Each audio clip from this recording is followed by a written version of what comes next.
few people have asked me if I do a video about my favourite games. Now, in case I haven't made myself clear, I don't really give a fuck what you want, but I do like video games. Probably not for the same reasons as you like them though. I'm not interested in missions, in collecting shit, or playing online with fucking kids who swear more than I do. I like the quiet moments when everything stops and I can take in the game world through the eyes of another person. Here is my list of the top 4 loneliest video game characters. So first on the list has to be Lara Croft from the Tomb Raider games. Like, Tomb Raider was my gateway into serious gaming and I loved it because of Lara. So yeah, sure, she was tough and she could fight and she could climb mountains whilst wearing tiny shorts, but what I loved was her solitude.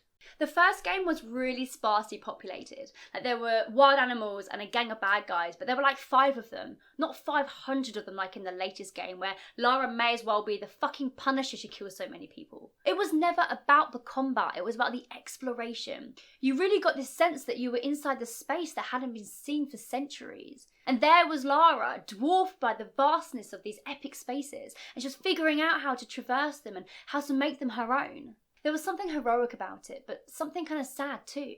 Like, she has money, so presumably she doesn't have to do this alone. She doesn't really give a fuck about glory. And she doesn't really give a fuck about the bad guys either, except for them getting in her way. I think she goes to these places because she wants to be alone. Like, truly alone. And sometimes I go back to that first game because I want to experience the same thing. Second on my list is Batman from Arkham Origins. And I'm saying Origins because it was the last one I played. Also, the game world in Origins is supposed to be this living, breathing city, and yet there's no one there except the bad guys. And the weirdest thing is when I go back and look at the maps I've already completed. Like with Lara, Batman becomes defined by his isolation in these suddenly empty spaces, albeit in a very different way. For Lara, it's about exploration and the possibility of finding something new.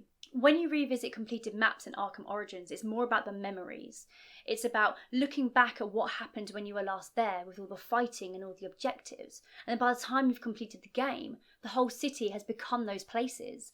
Empty streets filled with memories of what you used to want and this overwhelming sense of lost purpose. Arkham Origins gives you the chance to explore something the comics and movies never deal with. What happens to Batman when there's no more crime in Gotham? The answer is he becomes incredibly, eternally alone. Third on my list is Commander Shepard from Mass Effect, and like Tomb Raider, the first game was the best. I just loved that you could explore all these random planets. Like, there would just be these huge empty spaces that you could drive around or get out and walk and just take it all in. And most of the time there was nothing fucking there. They even used the same maps but they just tweaked the colours, but it worked. And no matter what is kicking off in the plot, there she is just walking around on the surface of this uninhabited planet, like forced to confront the insignificance of her own existence every time she lands on a new world. Then occasionally you would find the remains of some other explorer, usually with some flimsy backstory attached, but it didn't matter. Someone else had been there before her. Those moments would break my heart. Last on my list, and probably the most loneliest character of all, is Agent 47 from the Hitman games. You know when you fuck up on Hitman and you decide to run around and just kill everyone on the map? Well, one time I was disguised as a fireman in an office building. I was on like the 2nd or 3rd game, I forget which. Well, I was holding this axe and something had gone wrong, so I just started hacking up all these poor innocent office workers. Suddenly, Agent 47 was all alone. Everyone was dead. I felt an acute sense of the futility of Agent 47's existence in that moment.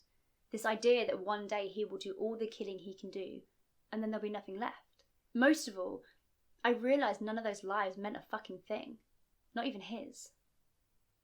So yeah, I play video games to look at scenery and escape to a sad, depressing world where I can be completely alone with the thoughts of a person who isn't me.